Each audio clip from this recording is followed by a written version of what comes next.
Anchor. There it is. And Anchor only lets me record in 30-minute increments, but that gives me time to check on you just in between. So, welcome everybody to Nighttime Reading Hour, and we are going to be beginning to read Chapter 8 of Persuasion from where we left off last time. So, let's get started. Chapter 8. From this time, Captain Wentworth and Anne Elliot were repeatedly in the same circle. They were soon dining in company together at Mr. Musgrove's, for the little boy's state could no longer supply his aunt with the presents for the pretense for absenting herself. And this was but the beginning of other dinings and ovens. Whether former feelings were to be renewed and must be brought to the proof, former times must undoubtedly be brought to the recollection of each. They could not but be reverted to. The year of their engagement could not but be named by him, in the little narratives or descriptions which conversation called forth. His profession qualified him, his disposition led him to talk, and that was in the year 6. That happened before I went to sea in the year 6. Occurred in the course of the first evening they spent together.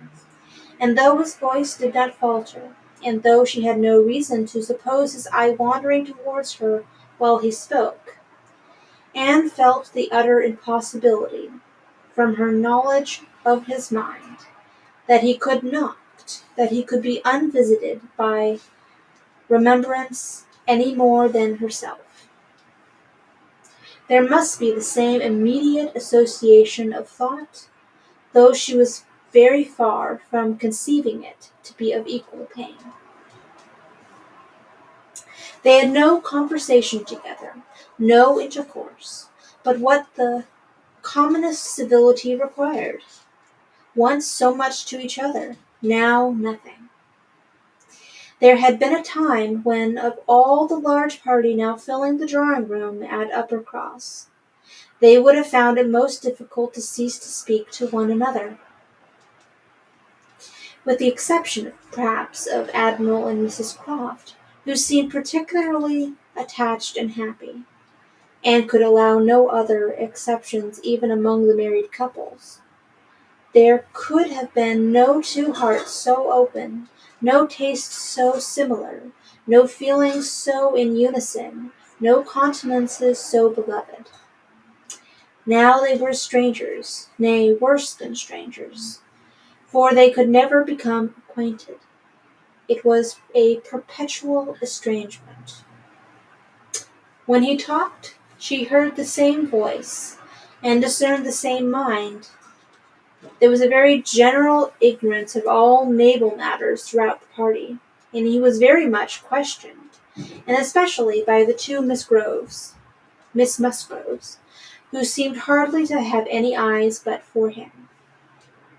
As to the manner of living on board, daily regulations, food, hours, and etc., and their surprise at his accounts, at learning the degree of accommodation and arrangement which was practicable, drew from him some pleasant ridicule, which reminded Anne of the early days when she too had been ignorant, and she too had been accused of supposing sailors to be living on board without anything to eat, or any cook to dress it if there were, or any servant to wait, or any knife and fork to use. From thus listening and thinking, she was roused by a whisper of Mrs. Musgrove's, who, overcome by fond regrets, could not help saying, "Ah, Miss Anne, if it had pleased heaven to spare my poor son, I dare say he would have been just such another by this time." Anne suppressed a smile, and listened kindly, while Mrs. Musgrove relieved her heart a little more, and for a few minutes, therefore, could not keep pace with the conversation of others. When she could let her attention make its natural course again, she found the Miss Musgroves just fetching the Navy List, their own Navy List, the first that had ever been at Uppercross, and sitting down together to pore over it, with the professed view of finding out the ships that Captain Wentworth had commanded. Your first was the Asp, I remember. We will look for the Asp. You will not find her there, quite worn out and broken up. I was the last man who commanded her. Hardly fit for service then. Reported fit for home service for a year or two. So I was sent off to the West Indies. The girls looked all amazement.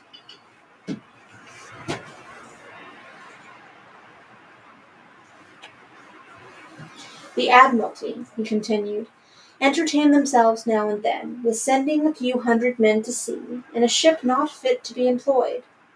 But they have a great many to provide for, and among the thousands that may just as well go to the bottom as not, it is impossible for them to distinguish the very set who may be least missed. Foo, foo, cried the Admiral. What stuff these young fellows talk. Never was a better sloop than the Asp in her day. For an old-built sloop, you would not see her equal. Lucky fellow to get her. He knows there must have been 20 men better than himself applying her at the same time. Lucky fellow to get anything so soon, with no more interest than his. I felt my luck, Admiral, I assure you, replied Captain Wentworth, seriously. I was as well satisfied with my appointment as you can desire. It was a great object with me at the time to be at sea, a very great object. I wanted to be doing something. To be sure you did. What should a young fellow like you do ashore for half a year together? If a man had not a wife, he soon wants to be afloat again. But Captain Wentworth, cried Louisa, how vexed you must have been when you came to the Asp, to see that what an old thing they had given you. I knew pretty well what she was before that day, said he, smiling. I had no more discoveries to make than you would have as to the fashion and strength of any old pelisse, which you had seen lent about among half your acquaintance ever since you could remember, and which at last, on some very wet day, is lent to yourself. Ah, she was a dear old Asp to me. She did all that I wanted. I knew she would. I knew that we should either go to the bottom together, or that she would be the making of me. And I never had 2 days of foul weather all the time I was at sea in her. And after taking privateers enough to be very entertaining, I had the good luck in my passage home the next autumn to fall in with the very French frigate I wanted. I brought her into Plymouth, and here another instance of luck. We had not been 6 hours in the Sound when a gale came in. Really? Really? All right, where did I lose you? Where did I lose you? Let's try this again.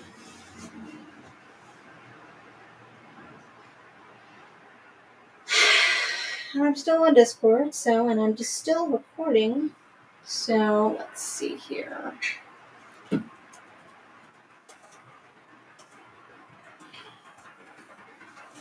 I'm really, really quite tired of this. Nighttime reading hour. Facebook just crashed on me.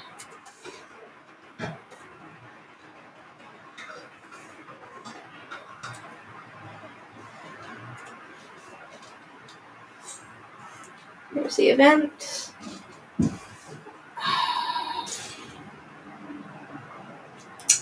Take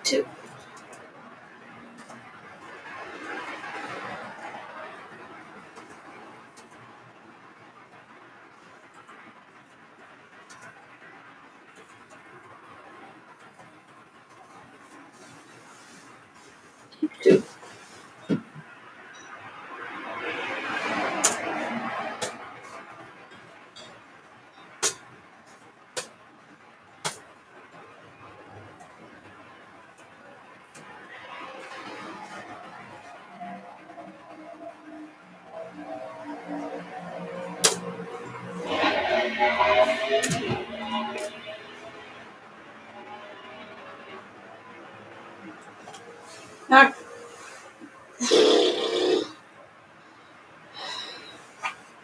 Are everybody listening on Discord?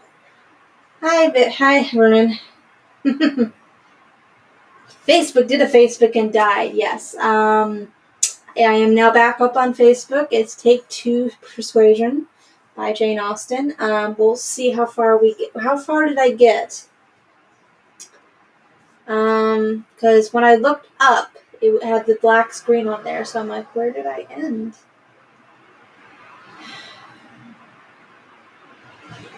So I have no idea.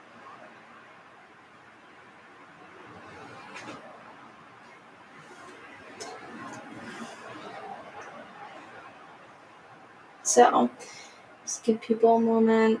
Give it a moment to reload again. Yes, they were talking about the ship.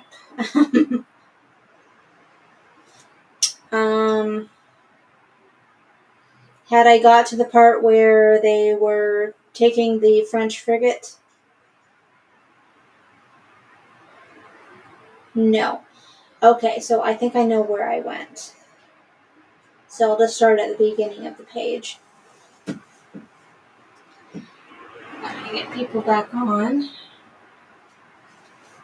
So just invite everybody again.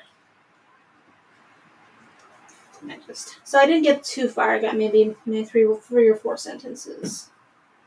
So invite everyone once again. And I'm so sorry everybody that got bumped off because Facebook is Facebook. So while that's loading, I'm going to take a sip of my tea.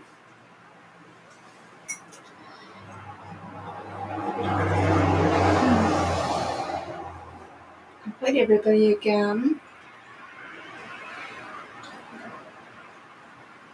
Jim McCann, Joan, Kaylee Russell. There we go.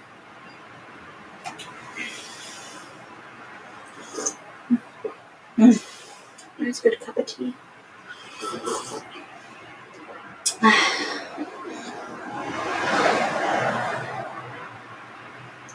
Okay, there's June. Okay, let's see if anybody pops in because I don't want to waste 10 minutes waiting for everybody to pop in. So I need to double check on the recording on Anchor. No, it's still in. I only got like 10 minutes in and it conked me out. The fantastic thing, right? Okay.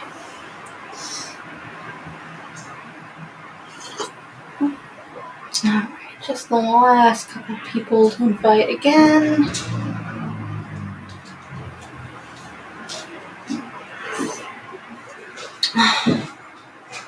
And then done.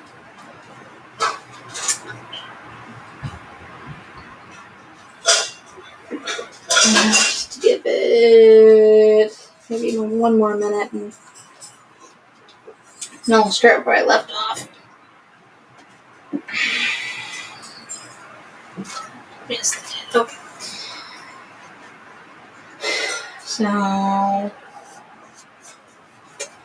So about a minute and a half, and then I'll get started again, which is so annoying. Okay, so let's go here, there, and start now. Okay. Alright.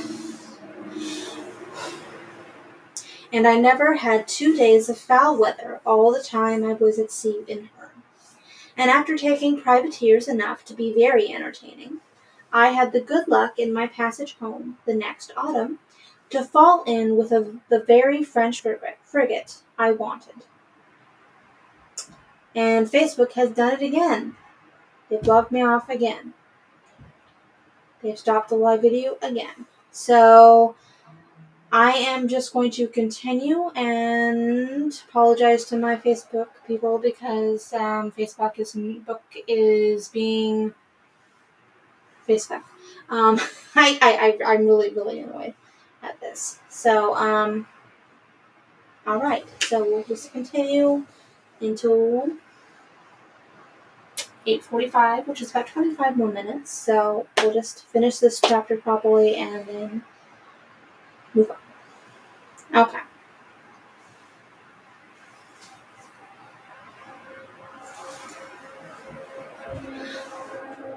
I brought her into Plymouth, and here another instance of luck.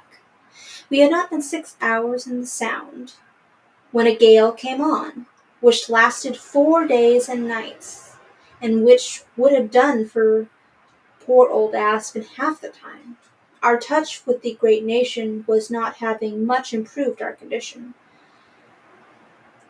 24 hours later, and I should only have been a gallant Captain Wentworth in a small paragraph at one corner of the newspapers, and being lost in only a sloop, nobody would have thought about me. Anne's shudderings were to herself alone, but the Miss Musgroves could be as open as they were sincere, in their exclamations of pity and horror.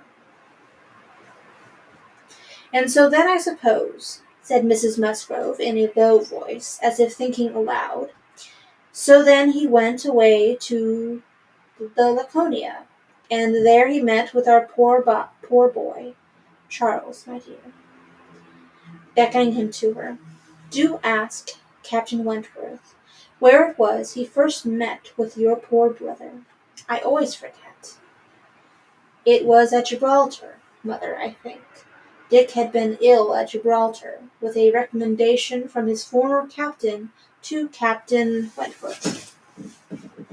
Oh, but Charles, tell Captain Wentworth he need not be afraid of mentioning poor Dick before me, for it would be rather a pleasure to hear him talked of by such a good friend. Charles, being somewhat more mindful of the probabilities of the case, only nodded in reply and walked away. The girls were now hunting for the Laconia, and Captain Wentworth could not deny himself the pleasure of taking the precious volume into his own hands to save them the trouble, and once more read aloud the little statement of her name and rate and present non-commissioned class, observing her over it that she too had been one of the best friends man ever had. Ah, those were pleasant days when I had the Laconia. How fast I made money in her. A friend of mine and I had such a lovely cruise together off the Western Islands. Poor Harville, sister. You know how much he wanted money, worse than myself. He had a wife. Excellent fellow. I shall never forget his happiness. He felt it all so much for her sake. I wished for him again the next summer, when I had still the same luck in the Mediterranean. And I am sure, sir, said Mrs. Musgrove, it was a lucky day for us when you were put captain into that ship. We shall never forget what you did. Her feelings made her speak low, and Captain Wentworth, hearing only in part, and probably not having Dick Musgrove at all near his thoughts, looked rather in suspense, as if waiting for more. My brother, whispered one of the girls. Mamma is thinking of poor Richard. Poor dear fellow, continued Mrs. Musgrove. He was grown so steady, and such an excellent correspondent, while he was under your care. Ah, it would have been a happy thing if he had never left you. I assure you, Captain Wentworth, we are very sorry he ever left you.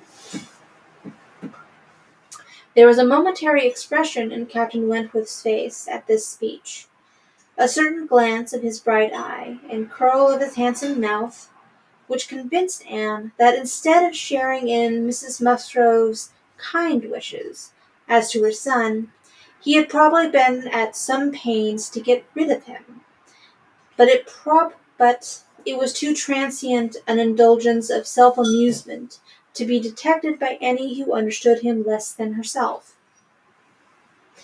In another moment he was perfectly collected and serious, and almost instantly afterwards coming up to the sofa on which she and Mrs. Musgrove were sitting, took a place by the latter, and entered into conversation with her, in a low voice, about her son, doing it so much with sympathy and natural grace as shewed the kindest consideration for all that was real and unabsurd in the parent's feelings.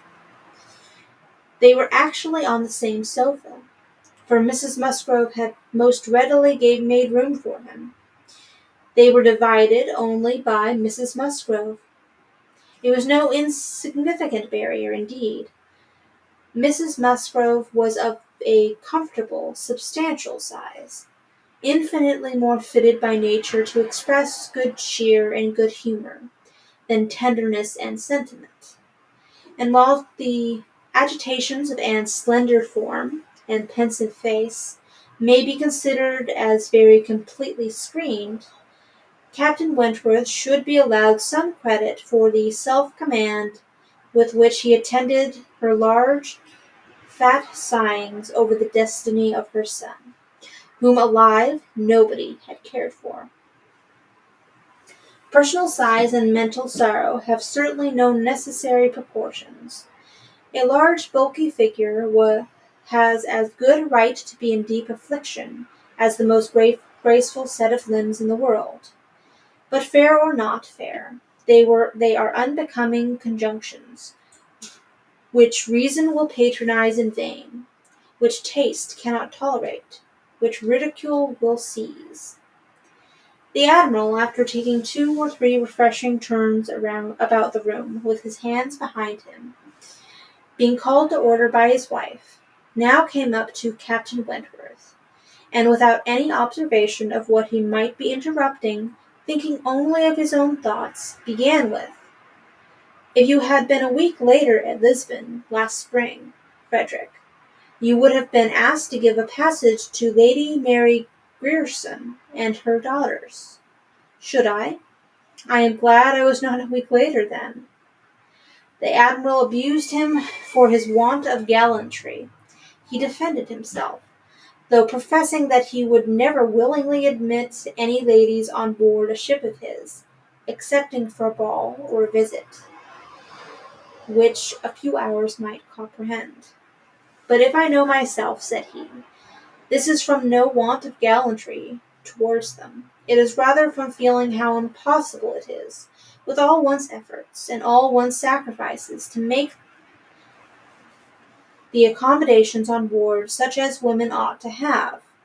There can be no want of gallantry, Admiral, in rating the claims of women to every personal comfort high, and this is what I do. I hate to hear of women on board, or to see them on board, and no ship under my command shall ever convey a family of ladies anywhere, if I can help it." This brought his sister upon him. "Oh, Frederick, but I cannot believe it of you. All idle refinement. Women may be as comfortable on board as in the best house in England. I believe I have lived as much on board as most women, and I know nothing superior to the accommodations of a man of war. I declare I have not a comfort or an indulgence about me, even at Kellynch Hall," with a kind bow to Anne, "beyond what I always had in most of the ships I have lived in, and they have been 5 altogether." "Nothing to the purpose," replied her brother. "You were living with your husband, and were the only woman on board." "But you yourself brought Mrs. Harville, her sister, her cousin, and 3 children round from Portsmouth to Plymouth. Where was the superfine, extraordinary sort of gallantry of yours then?" "All merged in my friendship, Sophia. I would assist any brother officer's wife that I could. and I would bring anything of Harville's from the world's end, if he wanted it. But do not imagine that I did not feel it an evil in itself. Depend upon it, they were all perfectly comfortable. I might not like them the better for that, perhaps. Such a number of women and children have no right to be comfortable on board.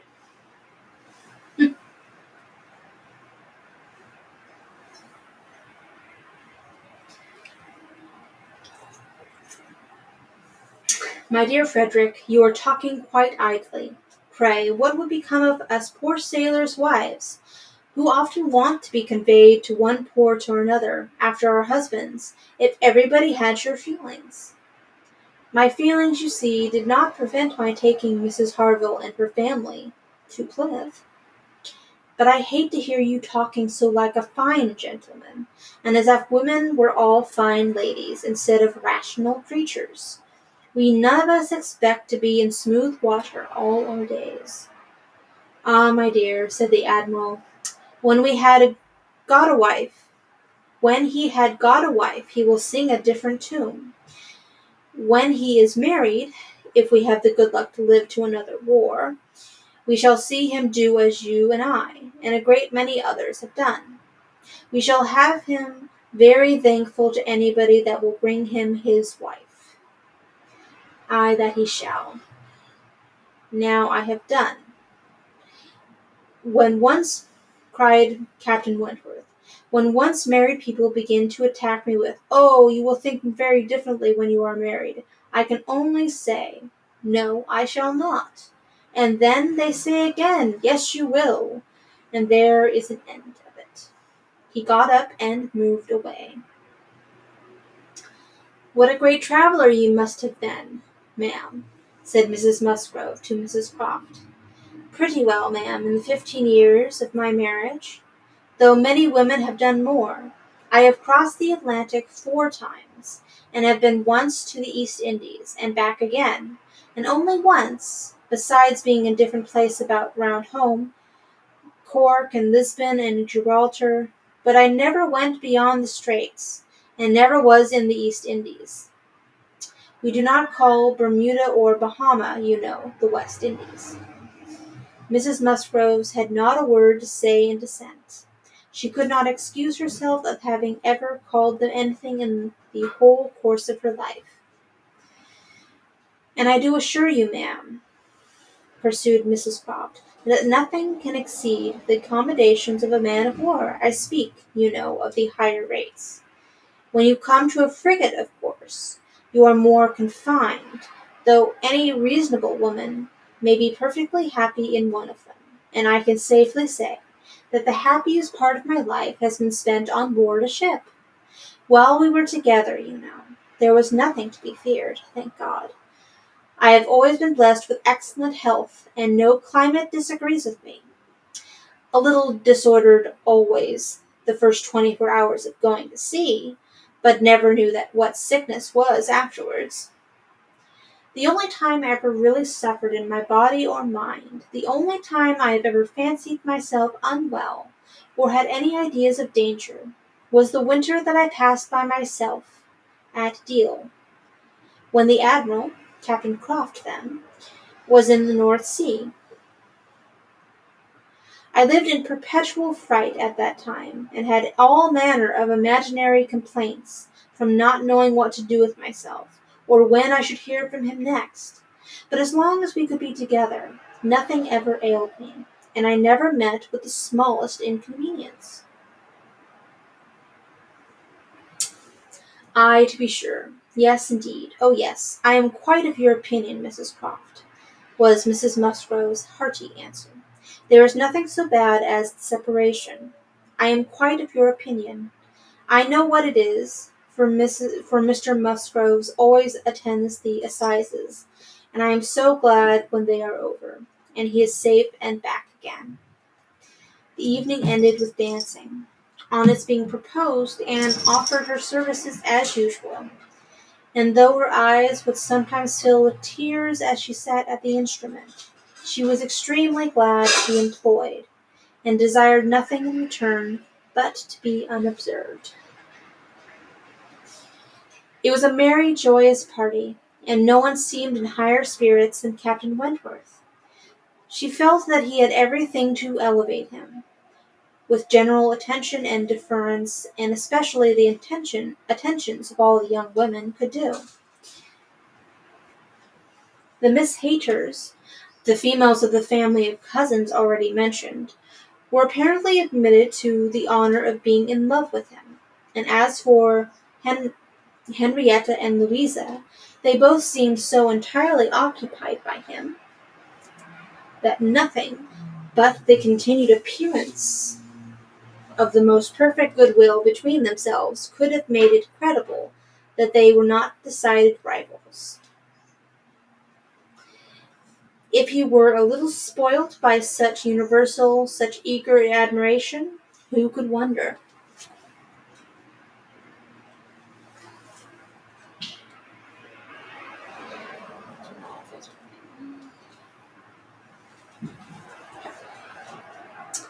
These were some of the thoughts which occupied Anne, while her fingers were mechanically at work, proceeding for half an hour together, equally without error and without consciousness.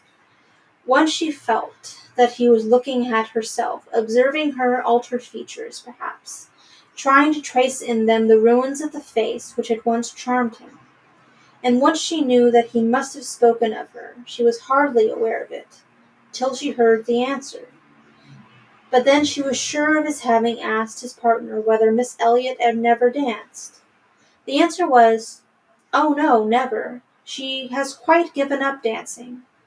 She had rather play. She is never tired of playing." Once, too, he spoke to her. He had left the instrument on the dancing being over, and he had sat down to make out an air which he wished to give Miss Musgrove an idea of.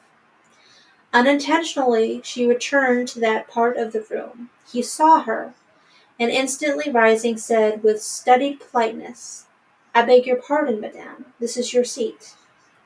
And though she immediately drew back with a decided negative, he was not to be induced to sit down again. Anne did not wish for more of such looks and speeches.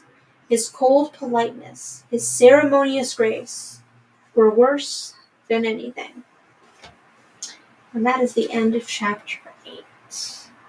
And it is 8:38. And I don't believe we have enough time for another chapter. And I do want to cut this off a little bit early because of all the stupidity with Facebook. But wish everybody a good night. And thank you for popping in. And have a good night.